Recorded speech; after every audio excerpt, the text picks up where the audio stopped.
Social media influencer की हत्या पर उठते सवाल। दोस्तों, आकाश चोपड़ा जी पंजाब केसरी में लेख है एक कि सोशल मीडिया इन्फ्लुएंसर की हत्या पर उठते सवाल। सभ्य समाज की दर घटती मंदता हाय सताती है। पवित्र रिश्तों के बीच भी अब असभ्यता की दुर्गंध आती है। श्रम भी बेशरम बना, सभ्यता संस्कृति का नाश हुआ। अशिष्टता के धंधे बढ़ते, सुकर्मों का अवकाश हुआ। मनोरंजन के नाम पर जब अश्लीलता का प्रदर्शन होता है, देख रूह कांपती है, हृदय ठिठुर के रोता है। अश्लील सामग्री का सबसे ज़्यादा प्रभाव हमारी युवा पीढ़ी पर पड़ रहा है। ऑनलाइन शिक्षा के बढ़ते चलन ने बच्चों के हाथ में स्मार्टफोन दे दिए हैं, जिससे अब माता पिता के लिए यह पता करना कठिन हो गया है कि बच्चे केवल पढ़ाई के लिए ही फ़ोन का उपयोग कर रहे हैं। ऊपर से अश्लील कंटेंट तक पहुंच इतनी आसानी से हो चुकी है कि नाबालिग भी इसे बिना किसी रोक टोक के देख सकते हैं। सोशल मीडिया और ओटीटी प्लेटफॉर्म पर परोसी जा रही गंदगी युवाओं को नैतिक रूप से कमज़ोर कर रही है। किशोर और युवा जो मानसिक रूप से पूरी तरह से परिपक्व नहीं होते हैं, उनके आदर्श और व्यवहार में अश्लीलता कंटेंट देखकर विकार आने लगते हैं। लेकिन हर किसी को केवल अपने मुनाफे की पड़ी है, भले ही इसके चलते आने वाली पीढ़ी गलत दिशा में ही क्यों ना जा रही हो।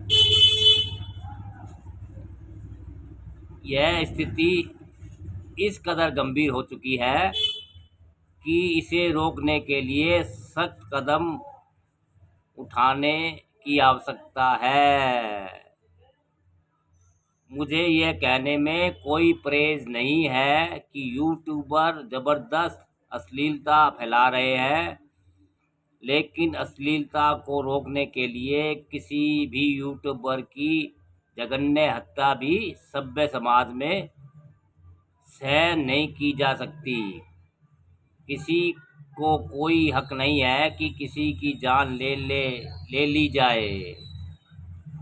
पंजाब की सोशल मीडिया इन्फ्लुएंसर कंचन कुमारी उर्फ कमल कौर भाभी की हत्या के बाद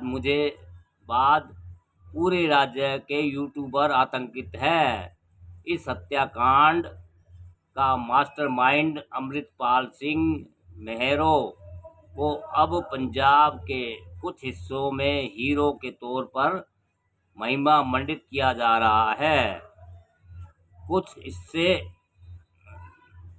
है। लुधियाना में मेहरो को कौम दा हीरो, समुदाय का गहना और इज्जत रखे, सम्मान का रक्षक जैसे वाक्यों के साथ दिखाने वाले फोकस फ्लेक्स बोर्ड दिखाई दिए हैं, जिससे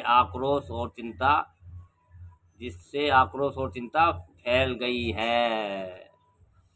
इस मामले में और भी चिंता की बात यह है कि स्वर्ण मंदिर के मुख्य ग्रंथी मलकियत सिंह ने मेहरो का खुलकर समर्थन किया है।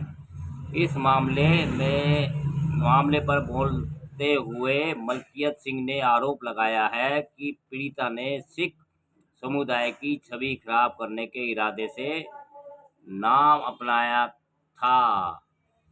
उन्होंने दावा किया कि कमल कौर के नाम ने लोगों को गुमराह किया है। वह सिख परिवार से ताल्लुक़ रखती है। उन्होंने सिख इतिहास ऐसे उदाहरण से भरा पड़ा है जहां अश्लील गतिविधियों में शामिल लोगों को दंडित किया गया।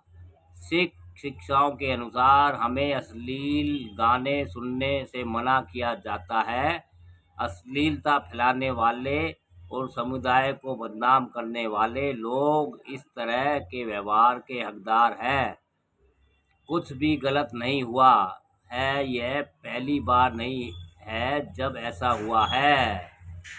कलमकौर की हत्या के बाद अब अमृतपाल सिंह ने अमृतसर की social media influencer Deepika Luthra को भी जान से मारने की धमकी दी है। निहंग अमृतपाल ने वीडियो जारी कर दीपिका को धमकी देते हुए कहा है कि अगर उसने अश्लील वीडियो बनाना बंद नहीं किया तो परिणाम भुगतना पड़ेगा। एक और इन्फ्लुएंसर सिमरनजीत कौर को भी जान से मारने की धमकी मिली है। सिमरनजीत कौर का प्रीत चैंटी के नाम से सोशल मीडिया अकाउंट है और वह भी काफ़ी लोकप्रिय है।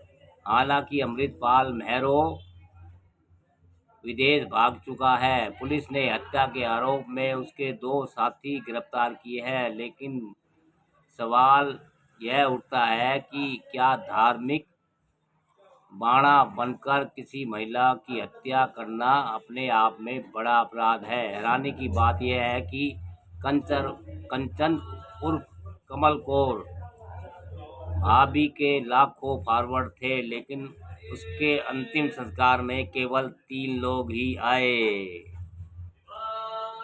साफ सुथरे और गंदे हास्य के बीच बहस बहुत पुरानी है, लेकिन इसके बीच का फर्क भली भांति समझा जाता है। लेकिन अश्लीलता तो भोंडेपन की कुछ खास घटनाओं को लेकर जन आक्रोश के संदर्भ में ही अश्लील शालीनता और नैतिकता बनाए रखने की जरूरत के बारे में आवाज उठाई जाती है।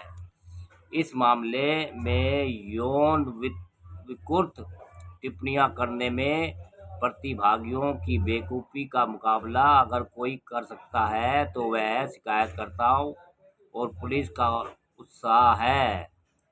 मुख्यतः इसलिए कि इस सामग्री को पैसे देकर गए श्रोताओं के परे जाकर लोग लीक किया जा रहा है। भले ही प्रतिभागियों ने इस तरह खुद को मुकदमे के जोखिम में डाल लिया हो, लेकिन एक परिपक्व समाज को सोचना चाहिए कि क्या ऐसे शाब्दिक अपराध के लिए किसी को जेल जाना चाहिए।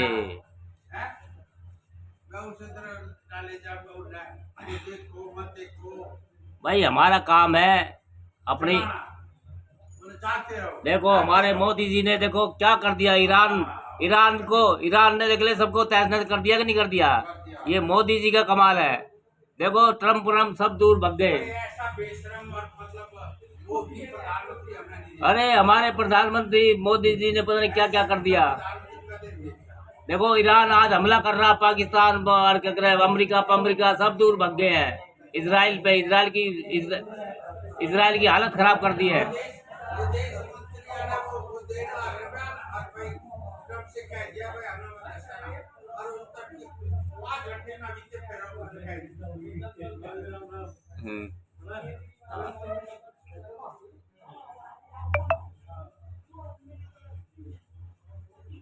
दोस्तों बीच बीच में कोई ना कोई आ जाता है भैया, अब जीवन है। कांग्रेस वाले, बीजेपी वाले, ये वो भैया अब क्या करें। वीडियो बना रहा था, बीच में उनके अंश आ गए हैं, जान के तो नहीं आए हैं पर लेकिन क्या करें, भक्त है, कोई कांग्रेस का, कोई बीजेपी का, कोई फला पार्टी का, अपनी अपनी समझ है।